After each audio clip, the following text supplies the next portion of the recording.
Never try to be better than someone else. Always learn from others. And never cease trying to be the best you could be. That's under your control. Anybody can be a coach, and a good coach can coach anything. This kid's gonna be the best kid in the world. This kid's gonna be somebody better than anybody ever knew. The mindset of a coach can belong to anyone. And when you get to the point where all you want to do is be successful, as bad as you want to breathe, then you'll be successful. Pain is temporary. They ask me why I teach, and I reply, where could I find such splendid company? Welcome to episode 5 of the Coaching Mindset Podcast. I'm Liam O'Neill, the Prove It guy. And I'm Gary Wallace from Core NI. And today we're going to talk about New Year's resolutions. Which are bullshit. Which is very true. Yeah, we both think that New Year's resolution are bullshit because people know that statistically you're going to fail most of your resolutions. So then people make unrealistic goals that they're never going to achieve because they have the excuse of, sure, it was New Year's resolution anyway, sure, nobody actually sticks to that. But for that moment, it makes them feel good. So you're doing that, getting a quick fix for yourself rather than thinking long term. So what do you think people should do instead of setting a New Year's resolution? Well, the first thing you do, because if you're going to do it all year round, is don't call it a New Year's resolution, call it your goal. Yeah. And not even a goal. It can be a goal for the year, that's fine, but you should be looking 1, 2, 3, 5 years ahead. What's my overall goal? And just because it's January, it could be September, it could be October, it could be December. You know, you make those goals anytime. I think one of the biggest mistakes is a lot of people make is they just say their goal. Mm-hmm. You know, I'm going to lose X amount of pound, or I'm going to be so much better at this. And maybe just say it in front of the family, and the family's not going to keep them accountable first. They'll be just like, yeah, whatever. And, you know, because they don't believe you. Yeah, true. They don't believe it. Like, you're so used to hearing people saying, I'm going to do this, and they're like, oh, like last year. Yeah. I'm going to go to Spain. You're like, are you? You were doing that last year too, and you're going to lose 3 kilos or 3 pound or 3 stone or whatever amount of weight you decide is the amount of weight. Like, even whenever you're trying to lose weight, why? Like, you ever ask people why? Like, why do you want to lose 3 stone? Because of X, Y, and Z. And you say, well, what happens if you lose 3 stone of fat, but you gain a stone of muscle? So then technically you've only lost 2 stone. Does that mean you failed your goal? Oh, well, I want to lose 3. So they're not even understanding your goals as well. Is problem with New Year's resolutions. People just throw them out there. They don't, like, I'm going to make £1 million by the end of this year. How much is that you have to make a week then? Yeah. I don't know. The big thing you said there, the trigger for me is the why. Yeah. Always start with why. No matter what your goal is, no matter what you want to do, is ask yourself why. And that's what I say to people when they're coming to me. Is your why strong enough that not whenever it's all going good, but when it's going bad? So, you know, an example maybe was a guy came to me, a lot of weight on, and he was like, I want to lose weight. And I says, well, why? Oh, I want to lose weight. And I says, well, are you a family man? He says, oh, yeah, I have 2 kids, wee boys. I said, well, think about in 5 years' time. I says, if you continue on the path you're on, I says, are you going to be able to play with them? Are you going to play football outside with them? Are you even going to be around long enough? You know, you have to scare yourself. So after a while, you know, without putting words in his mouth, he did come back and he says, well, you know, I got him to write it down. And his way was to spend time and play with his kids, watch them grow up. And for me, then, whenever he was coming in, or he most of the time he's doing it on his own. So if he needed to look after his eating habits or his exercise habits, instead of going, sure, it's only 1 biscuit, it's, well, no, this is why I'm doing it, because I can't run around for more than 5 minutes out the back garden with my kids, or you know, or every time I get out of bed in the morning, it takes me half an hour just to loosen up, and I don't want to make animal noises when I'm getting up out of bed going, ah! Yeah. So again, always back to the why, and that could be with anything. Your why has to be strong though. Your why, like, I have people that come to me to stop smoking, and again, first question, why do you want to stop smoking? And it seems like a stupid question, and they always will say to me, what do you mean it's bad for you? And I'll be like, we all know it's bad for you, but why do you personally want to stop? And they'll say something like, My doctor told me to stop. So I'm like, right, so you don't want to stop, you just... And some people enjoy smoking. They just tell me. No, I don't. So I do the same as you. I asked about their family. I try to help them create a why that's strong enough that'll override the habit of doing whatever they're doing. But some people just don't have that. They don't look... And again, New Year's resolutions, they're made either drunk or the next day, or on New Year's Day, I'll start today. And then most people, again, are starting them with, like, they've had a hangover, or they've had a terrible 2 weeks of eating, or they've had no exercise anyway. So it's quite hard to get out of the mini rut that they've just created. Whereas if you look at creating a why for every goal, it'll make you reevaluate the goals that you're trying to achieve. Yeah, because I think it was this time last year. I actually did my goal setting. It was me and my cousin. We actually just says, right, we're booking an hour off. We went into the Cafe Nero because we probably thought we were cool and all. Like, yeah, this is where the cool people go. So, well, we went in there, had our 2 books, and we wrote down our goals for the year. Now I can look back on those goals, and I know I didn't hit one. One of them was to go to Australia, and I had it in my head that I was going. The next one was to become self-employed, and then the next one was to start up the core kids. So throughout it, and there was another one to get a qualification in strength and conditioning, which I did. So it was hit all those. I didn't hit the one with Australia, but it was the time frame. We sat down and we wrote everything out, and right, I didn't hit one of my goals, but I also achieved 3 of them there because they were all realistic. I think back to my days in business studies in the Scared Heart College, we used to use that acronym SMART. Yeah. So specific, measurable, achievable, which I would actually turn around and change that to accountable, and then realistic and time. So if you are setting a goal and you pick random numbers out of the air, as you said, about how much you want to make $1 million, break that down into the specifics. How much are you going to earn per month, per week, per hour? How many hours in the week do you want to work? What do you have to do then to achieve that? What's your time frame? Is it actually a realistic goal for you? And the biggest thing too is that's what me and my cousin did. We sat down because we were accountable to each other. We set goals there, and we were accountable to each other. So we could always just pick up the phone or talk, or I knew that he knew my goals and I knew his goals, and we could encourage each other and support each other to turn around and say, well, hey, that's not going where you want to go, or well done. So it worked both ways. So having that accountability with someone that's actually setting realistic goals as well is better than just telling your mate. Like just telling your mate, oh, I'm going to achieve this, this, and this. And then whenever they see you out partying, or they see you not progressing or taking a job that you don't need.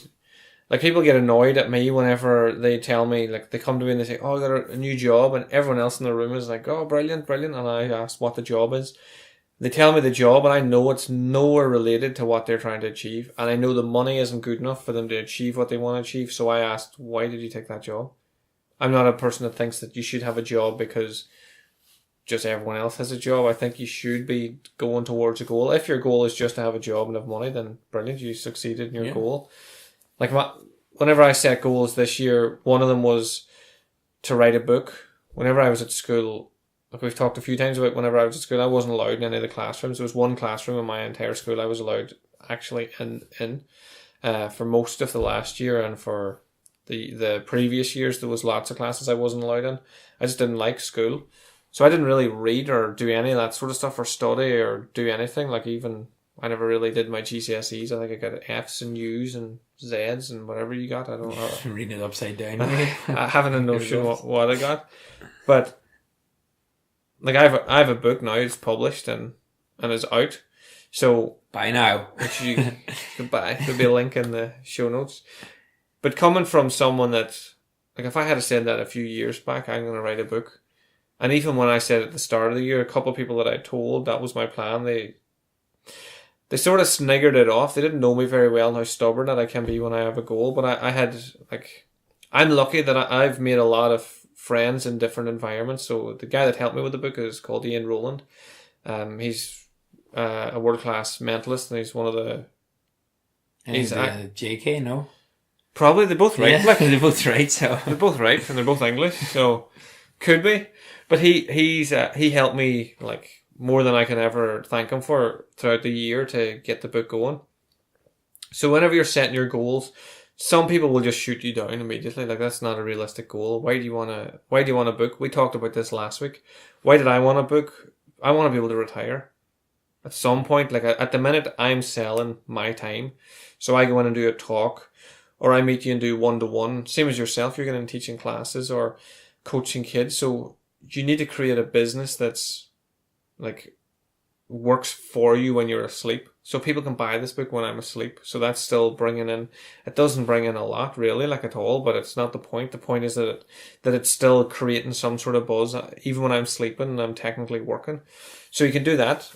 One of my other goals, which I still haven't achieved yet, it's been a goal for it's probably been a goal for my entire life, but the last 3 years it's been on my goal list, and it doesn't exactly follow this smart plan because it's a DeLorean that's like designed like the Back to the Future DeLorean.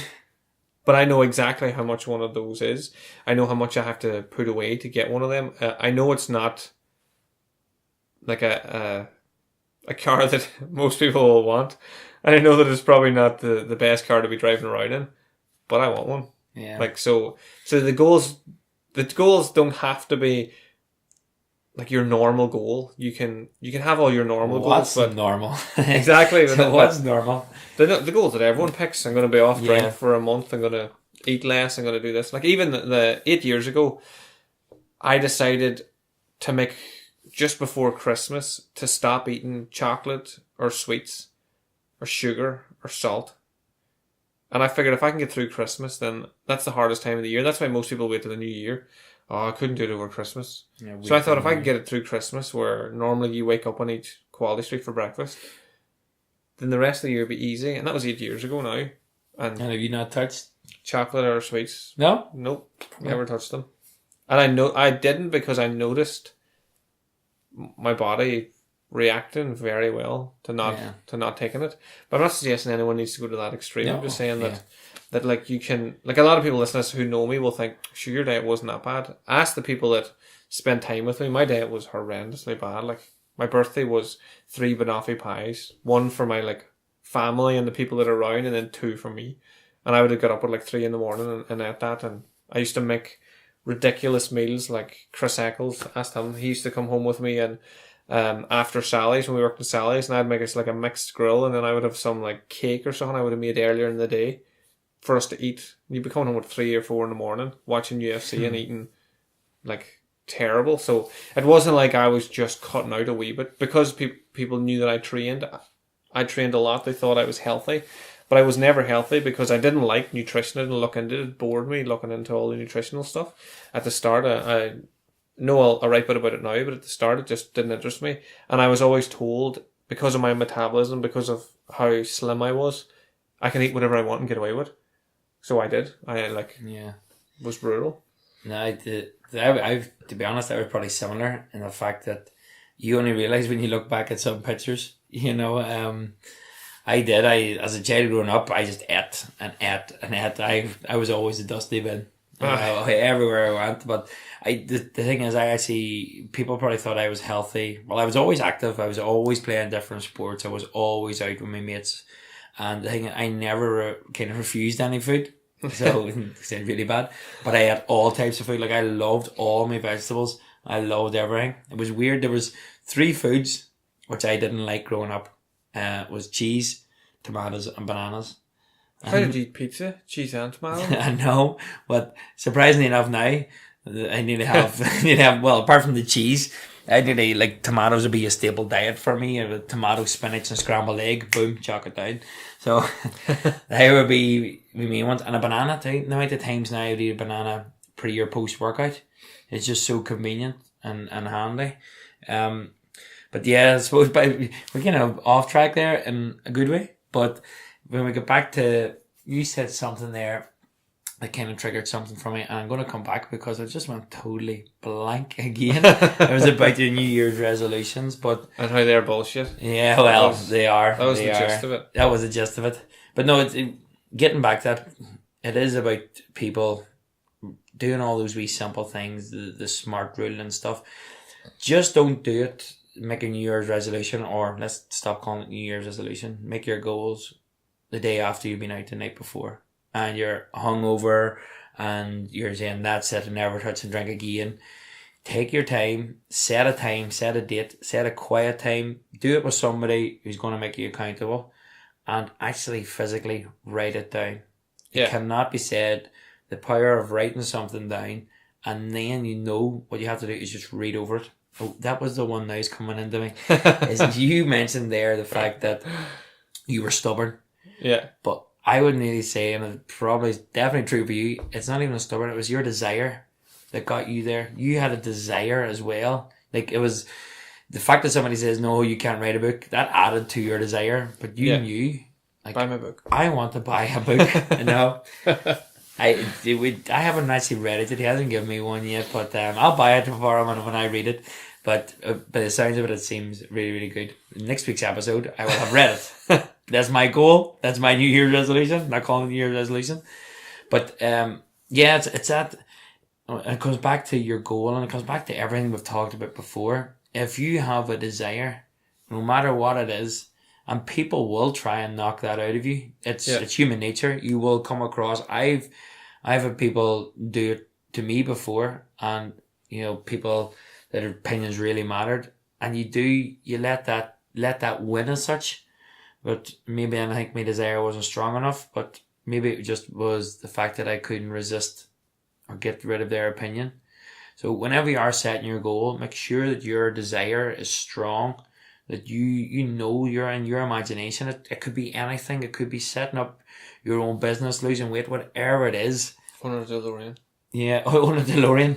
If you desire and you wish for that and you write it down and then you start to visualize that, really take the time, and you're better at that in terms of the meditation and focusing. But some mornings I would come down in my daily routine and I would just sit in my living room and just go through a bit of visualization, actually see the house that I'm going to own, see the family, see, how I'm going to make my money and how it's going to make other people happy, how I'm going to have a team of people around me, working with me, not for me, because I want to build a culture, I want to build an environment that people will actually want to be a part of. But I sit down and I have to visualize that before that comes true. And again, it's pure desire. And another way, whenever you're setting your goals, is to make sure you have that in your mind as well.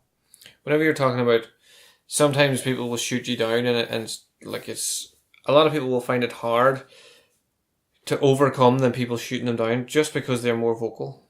Like, you might just be a little bit quieter about your goal, and you say to them, like, because you want their support.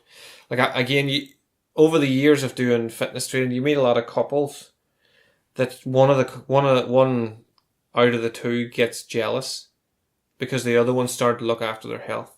They started to become more healthy. They started to lose weight. They started to get attention, not just attention from the opposite sex, but they're getting attention from just people in general, and compliments, and people being really nice about them. And then they start to grow in confidence and self-belief. But then it gets shot down by the other person because the other person hasn't made those changes and doesn't like the change that they see in their partner, because they have insecurities that the partner will find that they're getting better than them, or leave, or anything like that. So it's, if you know your why, like why you want to do this, then it makes it easier for you to like tell someone about that. So it makes someone says to you, like, why do you even want to do this? What's the point? So you failed before, you failed now. Why are you going to do it? You could tell them, well, I want to do it because of X, Y, and Z. And one of the reasons I failed is because I didn't have your support. So you can do it in a manner that's not aggressive or abusive. You can do it in a manner that's just sitting down and talking to the people around you. Look, these are my goals, and I would love for you to support me. Like, whenever I left the bar job, I was making good money. I was working a lot of hours, but I was making good money. And when I told my family I was leaving, like, their support is what helped me be able to do what I was doing. So I was lucky in having that support. But if you don't have the support of family, you're bound to have friends or someone, or you can reach out to people like ourselves, or that we can give you tips and hints and try to help you achieve what you want to achieve. Because again, at the end of the day, it's whether you achieve your goal because of you, or you fail because of someone else. That's back to one of the other podcasts we talked about accountability for your failure. If you didn't reach your goal, whatever it was, that's because you let that happen. You changed something, or you didn't chase it as hard as you wanted, or the first knockdown. Like whenever I lived in England, I lived in a place I was eating rice and red sauce for about 3 months. Nice. And it was horrible. I had stole the red sauce from McDonald's. Sorry, McDonald's. Borrowed the red sauce from McDonald's. And like it was awful. I was training and teaching 12 hours a day. Even the guys around me would be saying things like, I've never seen anyone do this much kung fu and actually look smaller and lose weight. And I was like, oh, it's just my metabolism. I didn't want to tell anyone. Even my family would ring me and, how are you getting on? Is everything going brilliant? And I would be saying, just having their enthusiasm down the phone, thinking that it was going well, was helping me get through all of the badness of it. But it was because of my goal was what I wanted to achieve was much stronger than the amount of pain and effort and hell that I was going through. So whenever you make your why, so anytime I looked at that, I looked at my why. Why do I want to do this? I want to be the only person, and I want to be the first person in Ireland that can teach that martial art. And now I still am. I'm the only person that teaches this Tai Chi, and I'm the only person that teaches the Kung Fu. I don't actually teach the Kung Fu anymore, but I'm the only one qualified in this country, in North and South, to teach what I teach. Because that was my goal, and I was able to get through. So having your why strong, like we've a couple of days before the new year. So rather than wait to the new year, why not make your goals today or tomorrow? And then come up with a stronger why. Whatever your first why is, really think about that and then improve and make it stronger. Yeah, no, it all comes back to that. I was reading a book there with John Kavanagh, the Conor McGregor's trainer. Learn or win. Yeah, learn or win. So win or learn. One of them. One of them. His book. It's a good book. He started off and he was on about his gym. And he opened up this tiny gym. He said it was in the back alley of nowhere in a house. But the biggest thing that actually struck out for me was his family just didn't support him. You know, they still loved him, but they were like, "You're wasting your time. What are you doing, grappling with guys on the floor?" But you could just, even when reading the book, he just knew he loved his parents, he loved his family. He had talked about his upbringing and all, and he got on really well with them. But he just knew, you know, this is what I want to do. This is my desire. And again, he had a strong why. You know, he knew this is his why. This was his calling. And such. And I think I remember even when I was in college and I took one of my first coaching jobs, I remember coming home and it was clear. I was after training and I got a real buzz out of coaching. It was the Gaelic team up in Coleraine Uni. I got a real buzz out of it. I was only 21, 22. I was like, you know what? I just love coaching. Yeah. And I was like, I think that's my calling. That's what I want to do, and that's what I've been doing before it and ever since, and I will continue to do because I have that why, you know. And now again, at the start it was why because I loved it, but now it's right. Why am I going to pursue the stuff in the schools and keep everything going or building this business? Is because I love what I do, but I also want to make a living now. Yeah. I have a life, of a child, of a mortgage. And I just don't want to live in the breadline. I want to enjoy my life. You're such an adult. I know. Yeah. Life and child and mortgage. But yeah, at 32 now. I just want a DeLorean. You just want a DeLorean, I know. 33. 33, Life, you want a DeLorean. Car, what do you want, DeLorean? Sort it out. Yeah. But hey, and I want to have the flexibility to travel now. And I know, I always thought maybe, because it would put a barrier on myself with having my son, that I didn't want to miss out. Or, you know, everybody, now it's like, well, I can actually take him with me places, you know. We started off last year, we took a trip down the west coast. Sure. And we went camping, and I loved it. Now we're going, actually in Easter, we're going to America for 2 weeks. I've never camped. Never camped? Never camped. Love camping. Ever in my life. Well, there you go. There's your New Year's resolution. Yeah, we'll take you camping. We're actually going to go, we're going to go for it. We're me and a few mates, so we're going to try and do a few peaks some weekend. So I will add you into that. That's group as well. It just doesn't interest me. It just doesn't. Yeah. Like even when I go on holidays, I'd rather rent my own house. So I have my, I like my comfort and stuff. And yeah, everybody's different, and it's always. But I love it. I just love the outdoors, and I love that part, and I just love waking up and making you feel like you're back to where we belong, back where revolution started. Like, ooh. But yeah, it's all good. I think to recap maybe what we're saying then too about the goals is, first of all, is find your why. Yeah. You know, take time, find your why, then start writing down your goals. Physically write them down. And the good thing is your goals can change. Yeah. You know, you can change your goals. Don't change them every day. But you may be going down a totally different path. But if you rewrite your goals to suit, you know, you could turn around and go, you know what? That wasn't actually maybe the way it was going. Or I'm going to take a slight change in that. And I've actually found where my next step is. So, you know, don't be afraid that they can be rewritten. And again, for me, follow the SMART principle and be accountable. Be accountable to yourself and find somebody to be accountable to. Or they'll be accountable to you. And break down your goals. Break them down so that if you do, for example, want to lose a stone, don't worry about that 1 stone. Like, break that down into pounds and then worry about 1 pound. And then when you do that, then you can do the next one. So so it just makes them easier. Again, as part of the SMART plan, just making them easier. So, feel free to send us your goals so we can have a look at them, and you can ask us about them throughout the year to make sure that you're on the right track or whatever. That's the big one too. You said even write the year. Write down a goal for the year. Good goal for the first quarter of the year, but write down a goal for 5 years and 10 years. DeLorean. Yeah, make yourself think. But yeah, all good. Thanks guys for listening to the Coaching Mindset podcast, and I hope you have an amazing New Year's Day and Eve, and have set enough goals that you can have a fantastic year. Remember, limitation is a mirage. Yeah, so happy New Year guys, and yeah, just get those goals, write them down, and if you do want to be accountable to us too. So tune in next week, and we'll again every Thursday 6 p.m.